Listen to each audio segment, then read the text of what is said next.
Je suis directeur de ce théâtre depuis 20 ans.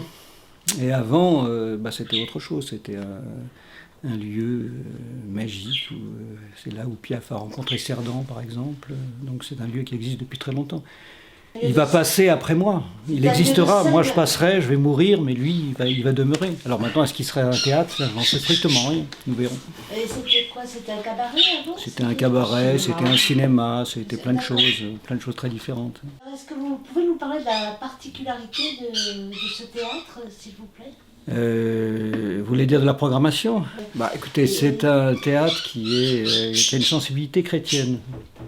Parce que je suis catholique, et donc j'essaie d'appliquer dans ce lieu ce que je crois être l'essence de notre civilisation. Et donc, donc c'est un lieu complètement différent, qui est hors temps, qui a une pensée d'éternité.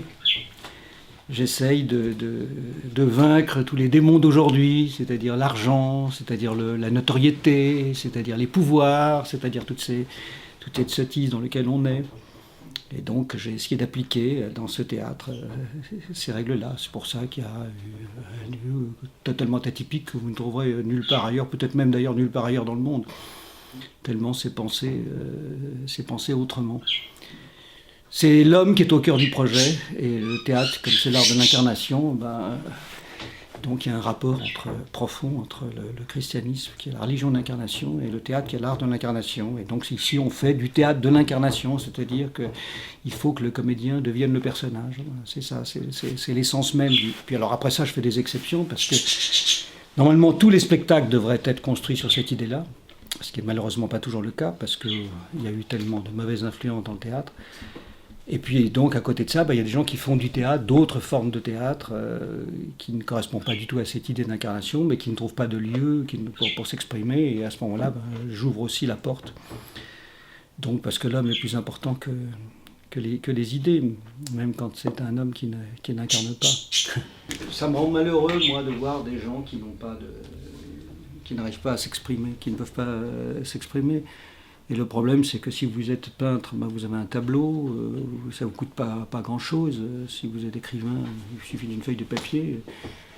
Mais si vous faites du théâtre, c'est un art collectif, donc il faut les autres. Bien sûr. Il faut les lieux, il faut tout ça. Donc c'est difficile à organiser, c'est difficile donc c'est pas... Trouver un lieu, en général, il faut le payer. Ici, je ne fais pas de location, voilà. Mais c'est différent dans la mesure où c'est très violent, parce que c'est un lieu qui vous renvoie à vous-même. Quand il n'y a pas d'argent, l'argent, c'est pas seulement une chose négative, c'est aussi un régulateur. Et ici, il n'y a pas d'argent. Donc personne n'est payé, on travaille vraiment, voilà. Il n'y a pas de location, mais ça veut dire que quelqu'un qui vient ici, il ne va rien dépenser, mais il ne va rien gagner. Et c'est totalement contraire à toute la pensée d'aujourd'hui, quoi.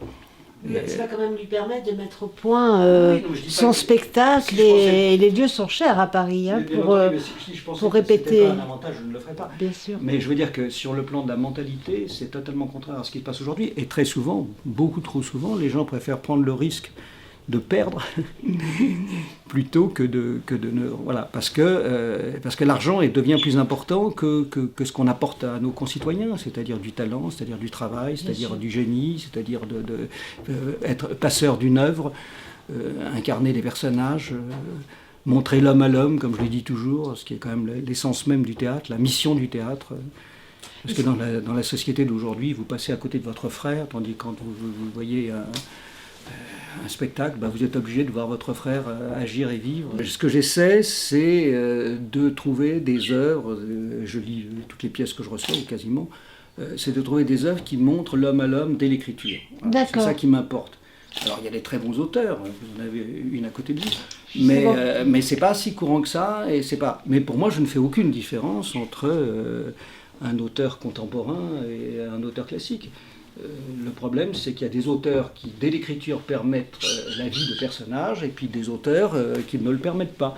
Par exemple, si je fais une intégrale en ce moment d'Ibsen, qui montre l'homme, mais je ne vais pas faire une intégrale Ionesco qui réfléchit sur le théâtre, ou qui réfléchit sur la structure de la parole, ou de la pensée. Bon, ça ne m'intéresse pas. Alors que Ibsen, Molière, des contemporains. Je pourrais faire une intégrale, je sais pas, de Yasmina Reza, par exemple, ou d'Uringer, pour prendre des auteurs d'aujourd'hui. Je fais une intégrale de Monterland, mais je ne vais pas faire ni Ionesco, ni Beckett, ni... voilà, par exemple. Oui, D'accord. Chaque année, au-delà de certaines pièces, comme celle de Michel Barbier, où nous allons en venir d'ici quelques secondes, chaque année, vous faites des intégrales d'auteurs. Jusqu'à présent, c'était chaque année, oui. Même tous les 6 mois. Tous les 6 mois. Oui, oui, même. Oui. Bon, il y a tous les grands auteurs, ici, on est peut-être les seuls à avoir fait, je crois, au monde, une intégrale des œuvres de Shakespeare, par exemple. Il y a eu tout Shakespeare. Vous avez une intégrale des œuvres de Labiche. Labiche, c'est 250 pièces. Et toutes les pièces ont été soit montées, soit lues. D'accord. Voilà, bon. Donc il y a des lectures aussi. Oui, il y a des lectures parce que c'est impossible de... Puis en plus de ça, aujourd'hui, c'est un microcosme ce théâtre. Donc les très bons metteurs en scène, il y en a très très peu, c'est très rare. Quand vous voyez un auteur comme Ibsen, par exemple, qui est extrêmement compliqué à monter, pour trouver des très bons metteurs en scène pour mettre en scène Ibsen, c'est très difficile. Très très très difficile parce que voilà, c'est pareil avec les autres auteurs. Shakespeare ou paradoxalement ou Molière, c'est plus facile à mettre en scène parce que même quand on se plante, on s'ennuie pas. Oui. Tandis qu'Ibsen, si vous n'êtes pas un bon metteur en scène, les gens ils s'ennuient à crever avec Ibsen. Alors que quand c'est bien mis en scène, c'est passionnant, c'est merveilleux, puis on voit pas le temps passer, c'est extraordinaire. Donc tout ça dépend beaucoup du talent des gens, et le talent des gens, il est rare. C'est très facile de faire du théâtre, très facile. Et c'est très difficile, et c'est impossible. Donc voilà, c'est tout le problème. Très bien. Alors vous avez rencontré Michel Barbier sur l'une de ses pièces que vous avez lues en amont. Comment s'est passée cette rencontre avec Michel? Je ne me souviens plus, peut-être elle peut en parler mieux que moi. D'abord j'avais eu la chance de revenir au théâtre après le cirque, la chanson que j'avais abandonné le théâtre depuis des années, et puis par Port-Royal. Et là, j'ai rencontré entre autres Guy Bourgeois, qui s'était intéressé à mes petites œuvres, et il les a proposées à Jean-Luc. Et j'avoue que ce théâtre, pour moi, ça a été formidable, parce qu'il y a d'abord il y a une âme, il y a une humanité, il y a de voir tous ces comédiens qui travaillent entre eux deux contrats, qui ne restent pas à se rouler les pouces chez eux, cette créativité permanente, ces échanges, cette générosité. Voilà, cette générosité. Et je trouve que c'est vraiment un lieu magique pour ça. Alors j'ai eu la chance effectivement d'avoir 2 pièces, peut-être une 3e, peut-être une 6e, peut-être une 10e, je ne sais pas. Mais en tout cas, on se sent en confiance ici. On n'a pas l'épée de Damoclès en disant « donne-moi mon chèque » ou « casse-toi », ramène-moi une vedette. Tant pis si elle est mauvaise, mais l'essentiel c'est qu'il y a un beau nom sur l'affiche. Et puis surtout, tu prends quand même tous les frais et tu payes la salle. Hein. Donc ça, je trouve ça abominable dans le théâtre actuellement. C'est vraiment très frustrant pour des créateurs. Et dans ce théâtre-là, on a cette chance inouïe de pouvoir justement créer, montrer, s'exprimer, rencontrer et partager. Et ça, c'est important. Oui, ce sont des propositions, c'est-à-dire qu'après, les spectacles se jouent ici, puis après, ils peuvent être joués ailleurs, dans des conditions financières tout à fait normales, et c'est ça qui est très bien, c'est-à-dire qu'on part, ça permet de tenter des choses aussi, parce qu'aujourd'hui, on ne peut pas rater. Ça coûte trop cher de rater. Ici, on peut rater. Comme je le dis toujours, et je ne plaisante pas, il y a ici les plus mauvais spectacles de Paris. Il y a aussi les meilleurs. Et vraiment, quand je dis il y a les meilleurs, il y a vraiment les meilleurs. Mais il y a aussi les plus mauvais. Et c'est un choix. C'est pas, et je le sais, je pourrais, avant même de commencer, je pourrais vous dire ce qui est bon et ce qui n'est pas bon. Avant même de... Donc, en quelque sorte, vous ouvrez votre théâtre à toutes les personnes qui souhaitent monter quelque chose? Non, à toutes les personnes qui ont la passion. Qui ont la passion. Vous lisez quand même tous les textes auparavant? Non seulement je lis les textes, mais très souvent, je les fais retravailler. Ah, vous les faites retravailler? Ah oui. Ah, c'est très intéressant. Vous n'imaginez même pas le nombre de pièces, je ne le dirai pas ici, de pièces qui sont jouées après, qui ont été ici retravailler, que j'ai obligé l'auteur à retravailler 2, 3, 4 fois, 5 fois, quelquefois. Alors, petite parenthèse, je vous soumettrai bien une de mes pièces. Il faut savoir que c'est dangereux, parce que Oui, quelquefois, il ne faut pas que l'ego soit blessé. Oui, oui, non mais je sais bien. Je suis aussi auteur sur toute chanson. Mais je dois dire que lorsque Jean-Luc fait des remarques, c'est très embêtant pour l'auteur parce qu'il a raison. Oui, non mais ça c'est très embêtant. Ça c'est une autre histoire. Ça c'est une autre histoire. Parce qu'il a le regard du public. Il a le regard de celui qui reçoit. Oui. Et souvent, l'auteur oublie. Il est dans son monde. Le problème, c'est que l'écriture théâtrale est une écriture très très difficile, parce que c'est une écriture inachevée, c'est une écriture qui prend son achèvement dans le corps du comédien. Donc les auteurs, en général, qui sont pas bons parce qu'ils n'ont pas d'expérience charnelle du théâtre. Et donc, ils pensent que le théâtre est là pour dire des choses. Non, le théâtre n'est pas là pour dire des choses. Le théâtre, il est là pour vivre. Donc, ce qui est complètement différent. Et vivre, c'est aussi, le non-dit est aussi important que le dit. Absolument. Donc, quand l'auteur écrit, il écrit sur le dit. Et il ne sait pas ce que c'est que le non-dit, parce qu'il n'a pas cette expérience-là. Il ne sait pas que quand on écrit, par exemple, s'il écrit « je m'assieds », ben, ça veut dire tout sauf « je m'assieds », parce que le metteur en scène va le faire asseoir. Bon, ça, c'est des choses qu'on peut vivre que par la pratique. Et des gens, je sais pas, je parlais tout à l'heure d'Espinareza ou d'Uringer, il faut savoir qu'ils ont été comédiens avant voilà, Molière a été comédien, et c'est Shakespeare aussi, et c'est pour ça que... Voilà, oui, ils ont bien appris. Voilà, ils ont une expérience de ça, ou alors on retrouve un non-dit autrement, à travers une dimension poétique, ce qu'est le cas de Claudel par exemple, ou d'autres gens, mais c'est très très rare, les très grands auteurs qui n'ont pas d'expérience scénique, c'est-à-dire une expérience charnelle du théâtre. Comment définir le théâtre de Michel? À votre avis, si vous deviez donner une couleur au théâtre de Michel, ou une définition, c'est peut-être un peu... Non, c'est pas un problème de mots. Moi, ce qui m'a intéressé dans ces pièces, c'est qu'elles montrent l'homme. Voilà, c'est tout. C'est ça qui m'intéresse. Donc, montrer l'homme, c'est le cœur même du devoir d'un auteur. C'est de ça. Le théâtre, le cœur du théâtre, comme je disais tout à l'heure, c'est l'homme. C'est vraiment le théâtre, c'est l'art de l'homme.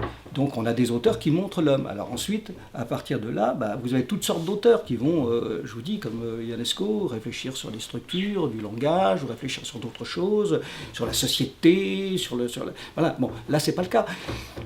Moi, je pratique, je n'aime qu'un théâtre qui n'est pas un théâtre de distance. Vraiment, je n'aime que le théâtre de l'incarnation. Donc, je suis anti-brechtien, je suis anti, je sais pas, comme il y a des larges, je suis anti... voilà, tout ce qui m'intéresse, c'est quand je rencontre un auteur, voilà, qui essaie de me parler de mon frère humain, et de mon autre moi-même, parce que c'est comme ça que j'apprends, voilà, tous les jours on apprend de l'autre. Comme on apprend de l'autre, on apprend de soi-même, et voilà, et c'est comme ça qu'on peut vivre en liberté, et vivre pleinement, et être heureux, et quand on est heureux, on apporte un peu de joie autour de soi. Alors ça, c'est pas ma question. Non, c'est un problème presque philosophique, en fait. Oui, qu'est-ce que c'est que le christianisme, c'est ça? Oui, mais parce que comme j'ai dit tout à l'heure, j'ai écrit un bouquin, enfin j'en ai écrit plusieurs là-dessus, notamment un livre sur le christianisme, mais j'ai une licence de théologie, donc... J'ai découvert Maria Voltora là, récemment. Non, mais la différence qu'il y a entre les... Vous savez, il y a deux sortes de religions. Il n'y en a pas 50. Il y a des religions transcendantes et des religions immanentes. Bon. Dans les religions transcendantes, vous avez... il y en a trois. C'est l'islam, c'est le judaïsme et le christianisme. Bon, voilà. La différence qu'il y a entre le christianisme et l'islam et le judaïsme, c'est l'incarnation de Dieu. C'est Dieu qui s'incarne. Bon, voilà, c'est ça. Et Dieu qui s'incarne, la folie de Dieu qui s'incarne, comme dit saint Paul, c'est absolument essentiel pour l'espérance humaine. Si Dieu a pris le corps de l'homme, a vécu dans l'histoire de l'homme, la vie, tout nous est possible. Cet exemple-là nous est possible. Et à ce moment-là, l'humanité est transcendée par le divin qui a pris sa chair. C'est quelque chose d'abyssal, c'est quelque chose d'extraordinaire. Et qui nous construit vers une espérance sublime. Avant d'arriver ici, j'écoutais mon répondeur, il y avait un message de Robert Marcy.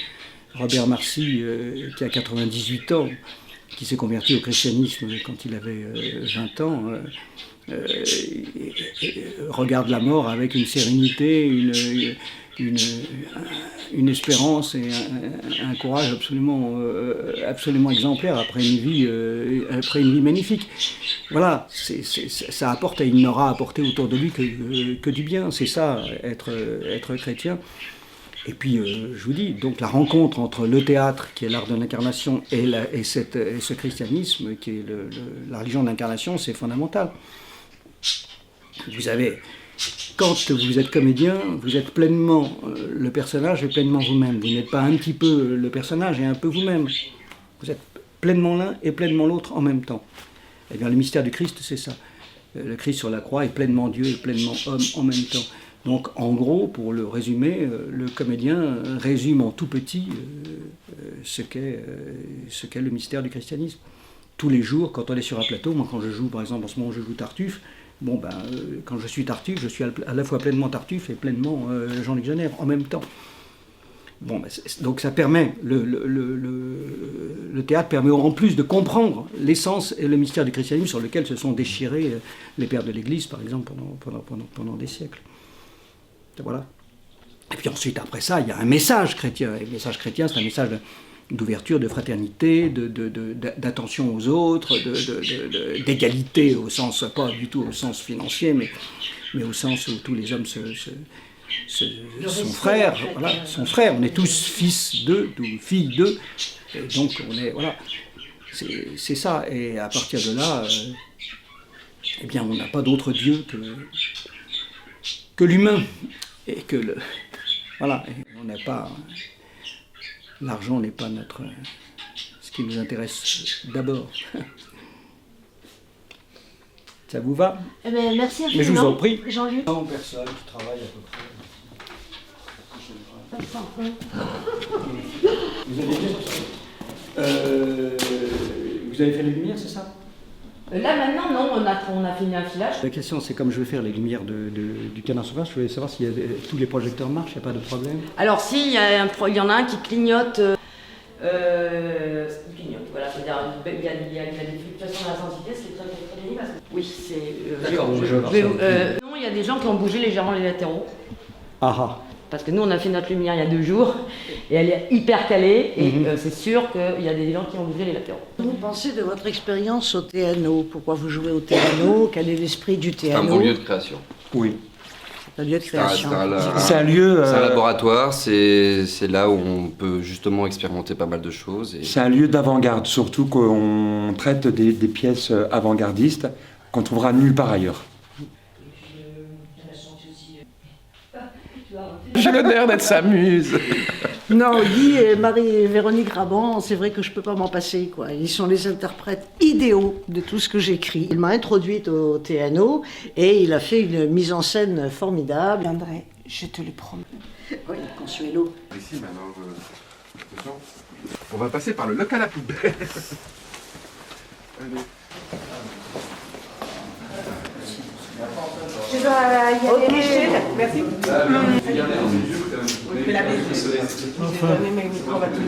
Je suis. Au revoir. Allez, salut. À bientôt, Guillaume.